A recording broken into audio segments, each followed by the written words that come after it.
challenging to a driver. Not a driver here today who doesn't think this is the finest road racing circuit in America. $250,000 was spent over the winter time to build the gravel traps and new safety barriers that we may see later on in the afternoon. But to a man, this is the road circuit they like to come to during the season. This section of the course, Canada Corner. It's one of the things I like about this track is that they name so many of the sections of the course because that is the closest corner to Canada. Now they begin to move into formation. Jacques Villeneuve there with a lot on his mind, starting on the outside of the front row. He did it back at Phoenix. All the Canadian headlines in the newspapers this weekend were about these two people here, countrymen in battle today. Let's hope they make it safely down to the Canada corner. Bob Marcus in the Chicago Tribune today said that Teo Fabi is going to be part of a new team with Jerry Forsyth and his group. They come up the hill as Paul Tracy gets a bit of a lead coming up. We're watching for a flag, and they give him the green flag despite the alignment of the front row. Well, he pulled one over Jacques Villeneuve, but look at this here. As Villeneuve comes to the outside, tries to sweep in, and coming to the inside too, Al Unser Jr. moves out then in and drops into the position. Paul Tracy leads off now the third corner of the track. Villeneuve there, and then as one car comes way off, but gets back on safely. Whoa, that's the stuff you got to watch for. That was Dominic Dobson, who said just before we came on the air, came by our position in the pits and said, say something good about me. Dominic, I hope we can. We are continuing to watch at the front of this field. As Al Unser Jr. closes in, Paul Tracy leads it. They're sandwiching Jacques Villeneuve. He's trying to do everything he can to close. Then Robbie Gordon. Third gear corner here at the top of the hill. Two cars side by side, Fabi and Goodyear. Now they run down the hurry downs. Slowest corner on the racetrack here. Second gear, turn in, then blast through the carousel. Al Jr. looks at the back of Villeneuve. And of course, the key to the championship, we'll be talking about this the entire afternoon, as if he would remain right there. Al Unser Jr. will leave this day with his second Indy championship. Down through the kink, that little turn to the right, into Thunder Valley.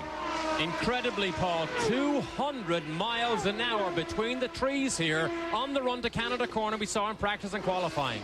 Now Al Unser Jr. definitely closing on Villeneuve and putting himself in attack position. Another gravel trap we saw there on the exit of Canada corner. Gordon looks good. And the two Newman Haas cars run together, Mansell and Mario. Nigel leading Mario as the rest of the field strings their way through now single file. And we head for the end of the first lap of competition. Here are the Indy cars, Road America. Al Unser Jr. still trying to set up Jacques. Now, he's had incredible straightaway speeds throughout the entire weekend, but some people think that he's running the car very loose to be able to accomplish those speeds. And that's exactly what he does. He will make his car fast down the straights, but it's a compromise, so you're slower in the corners. You slip and slide a little bit too much. But Tracy definitely has the compromise hit on the head at the moment. But remember, Goodyear have brought the softest tires again that they've ever run here at Road America, and there are questions about the longevity of the tires during a full run with 40 gallons of fuel. One car already in trouble here on the course. That's the car of Claude Bourbonnais being reported off track.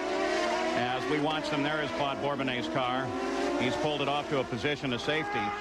And the IndyCar safety team is there. Michael Andretti has had a rather spectacular run. He started well back in the field, already moved up to 14, started 20th. Good shot of Michael. See that right rear tire there. Of course, Goodyear introducing all these new tires because very much a development time now. You learn so much on race weekends. Look at that car ahead of Michael, slips and slides under power.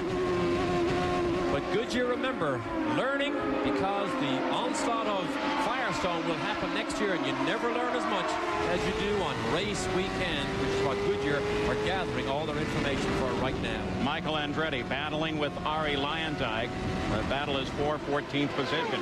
Michael had a car that was not handling well for him, didn't have any mechanical traction at all throughout the weekend. They made some major changes overnight. Morris Nunn working with that car and working with Michael, and they had great expectations for the day. Part of them have been realized.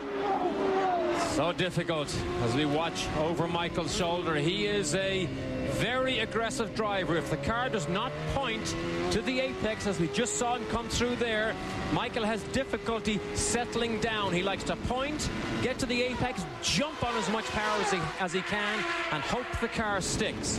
In a situation like he has this weekend, I'm afraid the combination of Mo Nunn and Julian Robertson, who are the two engineers that work with Michael, has not come up with the sweet spot that a Michael needs here at Road America. Paul Tracy continues to lead the second lap, just coming to conclusion. This is the third year in a row that Paul Tracy has led the opening lap here in the Texaco Haviland 200. We'll be back.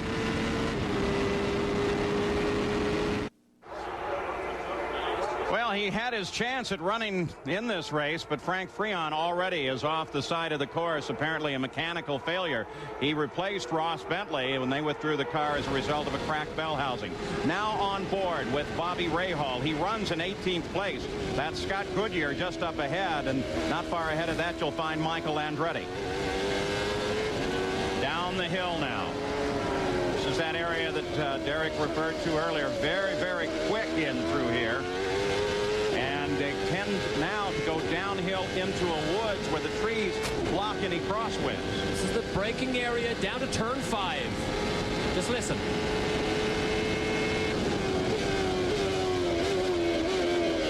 Down 4 gears. 6th all the way to 2nd.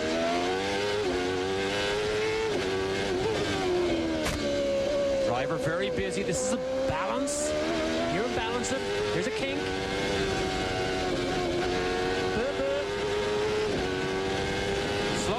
Racetrack.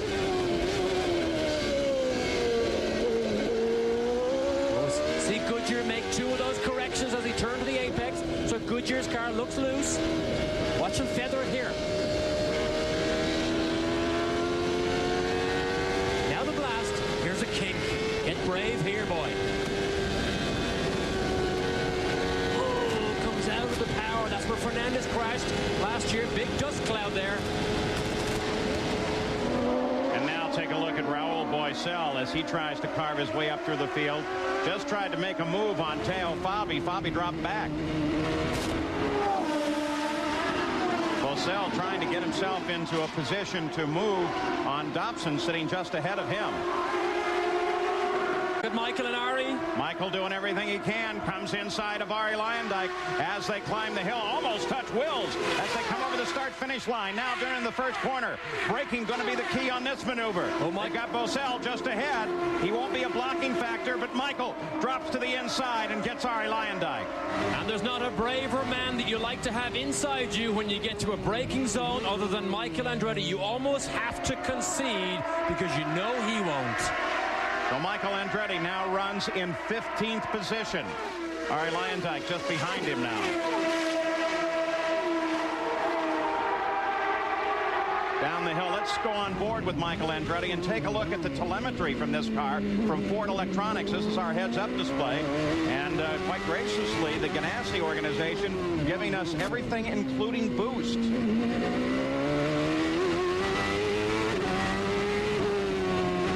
Listen and watch.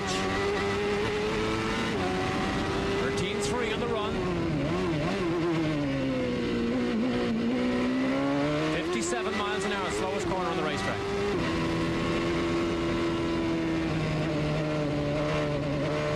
Here, play with the throttle. Now watching through the kink.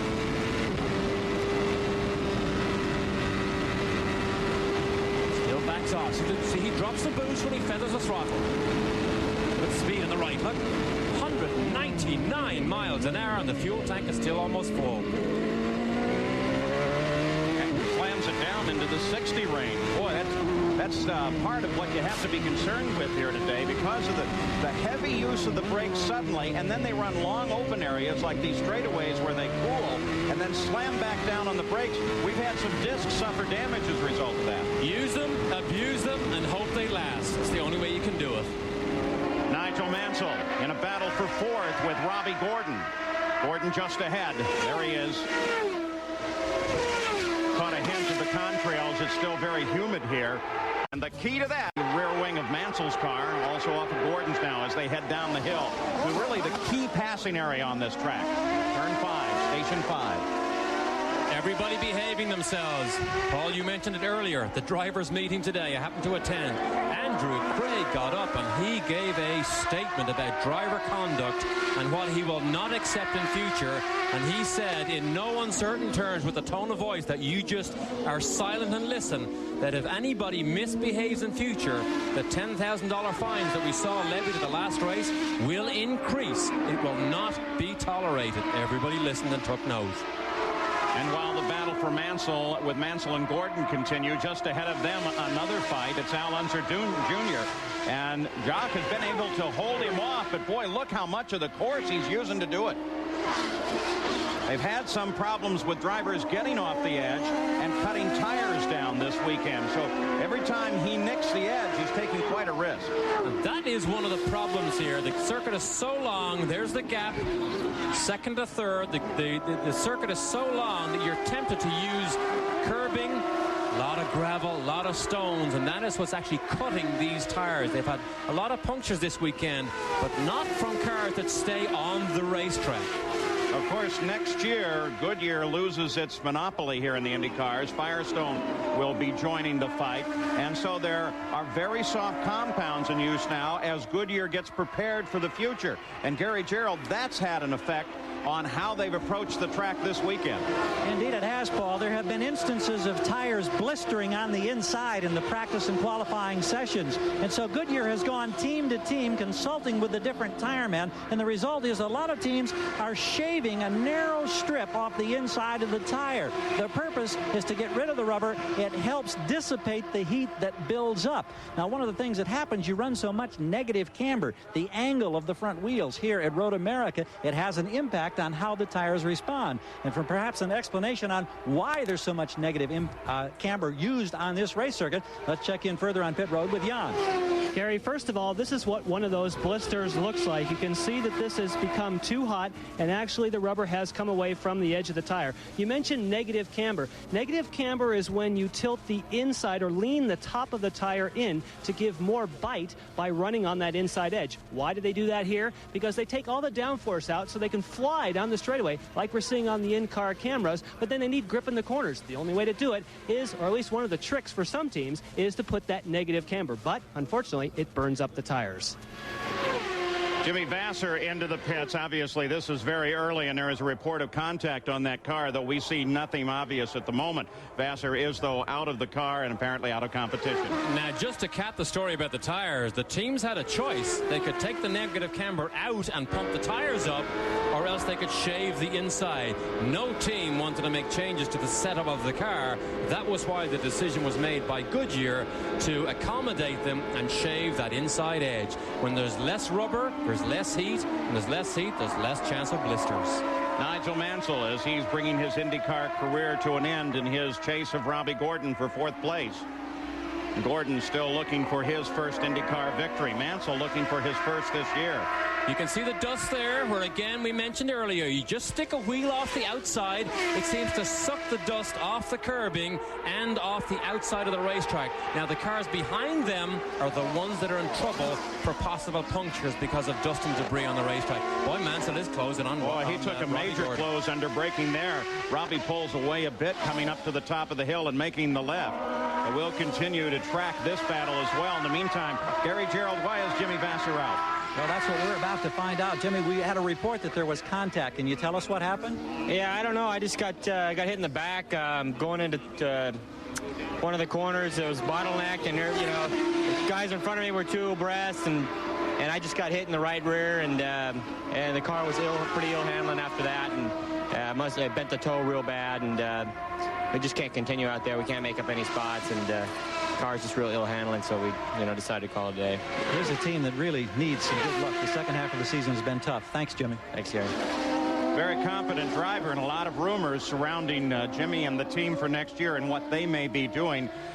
43 laps to go. We're approaching the halfway point to the very first pit stop, and of course that is critical. Adrian Fernandez chasing Mario Andretti.